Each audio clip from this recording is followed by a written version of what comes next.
Let's start a discussion today about the journey a small employer takes from hiring their first employee to their 60th. I've heard it said by a number of business thought leaders that staffing is the most important decision a company will ever make. When you have good people, your company can do anything. Unfortunately, many companies experience what you see in this attached graphic. The wrong people are hired and retained, and everything else is just plain harder. For some employers, the growth in headcount happens rapidly, like the new Model S Tesla that can go from 0 to 60 miles per hour in 2.8 seconds. Wow. For others, the growth happens slowly over a period of years. Either way, more complexity comes with people, not the amount of revenue you have. Money and processes are easy to manage compared to the dynamic impact that people bring to the table. People, people, people. I like to break 0 to 60 into 4 phases. Each phase feels different, and the organizational structures, CEO priorities, staffing challenges, and key regulations that occur are different in each phase. You'll know you're on the verge of a new phase when you feel stuck. Today let's talk about phase 1, from your first employee to your 10th. In this phase, the key business challenge is survival. According to Bloomberg, 8 out of 10 entrepreneurs who start businesses fail within the first 18 months.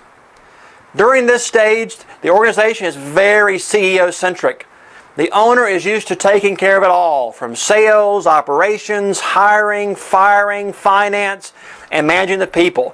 In fact, 90% of the CEO's time is spent as the specialist doing stuff and selling, while only 10% on managing. Day-to-day operations are best described as chaos, with very few systems or processes. The answer to most customer requests is yes, we can, and we do whatever it takes to make that happen. Now, as the owner begins to add people, it's critical to hire people carefully. They must fit the culture already established by the CEO. Hire slow and fire fast needs to be the mantra at this stage.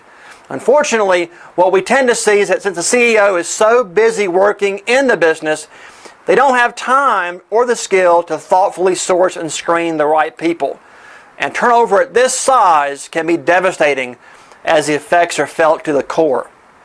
Now, at the upper end of this phase, say when you get 8, 9, 10 employees, the company feels the need to start developing practices and start having a few documented policies.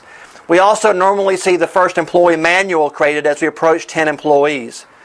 Also, the first manager may be hired at the later end of this phase, and that starts a very difficult challenge for the CEO of letting go that we'll talk more about in later phases. The other complexity that arises with added employees is that of state and federal legislation. The major laws that come into play during this phase are on the screen, and it can be overwhelming for a small business. So to summarize, create a profitable business model that can scale and hire the right people, and you have a good chance to make it through to phase 2.